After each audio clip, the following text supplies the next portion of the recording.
Hi everyone, so today I'm going to show you how I make this silky, soft, delicious roti, Paratha Roti, also called bus-up shot due to its flaky, torn look. This recipe is simple with just a few ingredients. Absolutely delicious.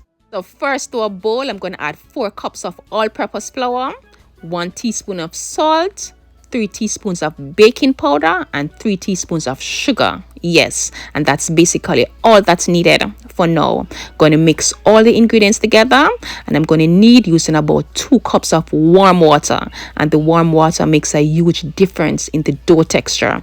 And you may not use all your water, so you're just going to add a little at a time, and you don't want to be kneading into a tight dough. No, you're not making a bread. You're just going to knead long enough until the dough comes together nicely, and this will take about 2-3 minutes for the most. So you will be left with a nice, soft, sticky dough ball. See, this has come together nicely. It's soft and sticky, and you're done. Now in with a tad bit of cooking oil, and this will help to keep it moist and soft. And the texture of the roti really depends on how moist it's kept. So now I'm going to cover this with a damp cloth, and I'm going to allow this to sit and rest for about 15 to 20 minutes. So after resting, I'm going to separate the dough into 6 equal dough balls or layers. 4 cups of flour will give you about 6 layers, and it really depends on the size of your tower. So now that we are done separating into dough balls, now to a clean working surface, you're going to dust some flour on, and that will prevent sticking. You're going to gentle press with your fingers into the dough to create a circle. You're going to roll using your rolling pin, and it doesn't have to be a perfect circle. You're just going to roll enough so the filling could be added.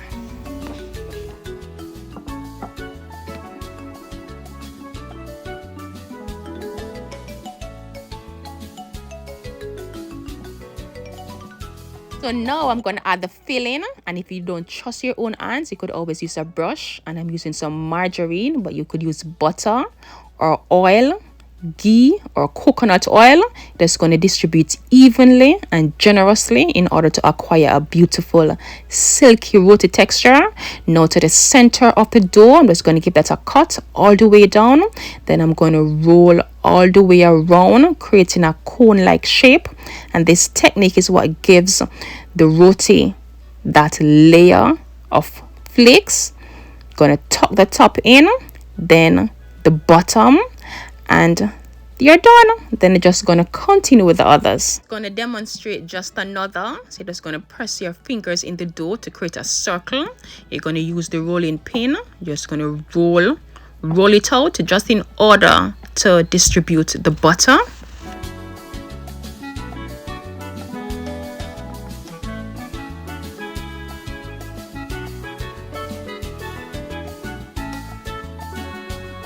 So now you're just going to cut the center of the dough all the way down. You're just going to roll that right around into a cone-like shape. You're going to tuck the top in just like this, then the bottom in, and it's as simple as that. Then just continue with the rest. So now that we are done, I'm going to place them back in the pan. I'm going to cover it down with the same damp cloth to keep it moist, and I'm going to allow it to sit and rest for about 20 to 30 minutes. Right, so now that the dough is done resting, to my tower or your deep bottom pot, your whatever you plan to use, just going to brush that with vegetable oil on the medium to low heat, and the oil will help the roti to cook evenly and nicely.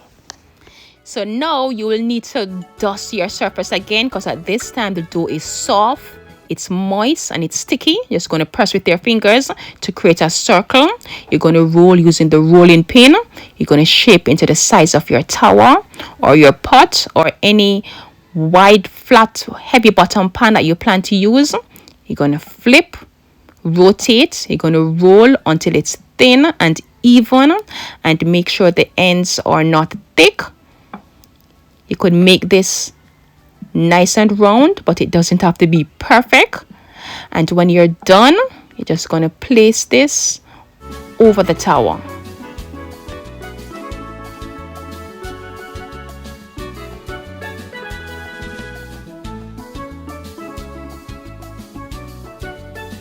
I'm going to brush the surface with some vegetable oil, and Paratha Roti is called Oil Roti in Guyana due to the amount of oil that is being used, and the oil helps it to cook evenly and nicely. And this will take about a minute, maybe a minute and a half to cook. You see those ear pockets developing? Yes. Now we're going to flip using a dabbler or a wooden spoon, and you're going to brush this side as well with oil. You're going to rotate, making sure it's evenly cooked. You're going to flip as much as you find it fit, or until you see those beautiful brown spots developing.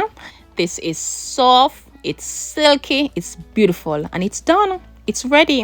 Now I'm going to use my dabbler, and I'm going to pull the ends together, and I'm going to beat it to acquire those layers, hence the name bust up shot. Yes, I'm going to bust it up, and when you're done, just going to remove it. You're going to put it in a tightly container with some grease paper or into a clean kitchen towel, and this will help to keep it fresh, warm and soft. And then just continue until you're done.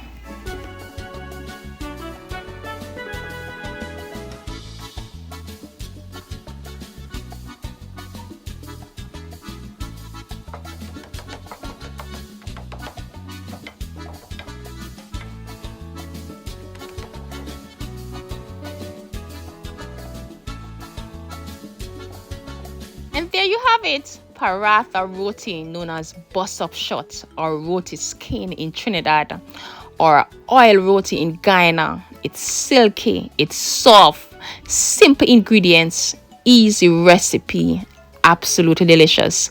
And you could have this with anything of your choice, but we know roti goes great with a delicious curry. So I'm going to have this with some delicious curry chicken. A full written recipe will be listed down below in the description box. I just want to thank you so very much for watching.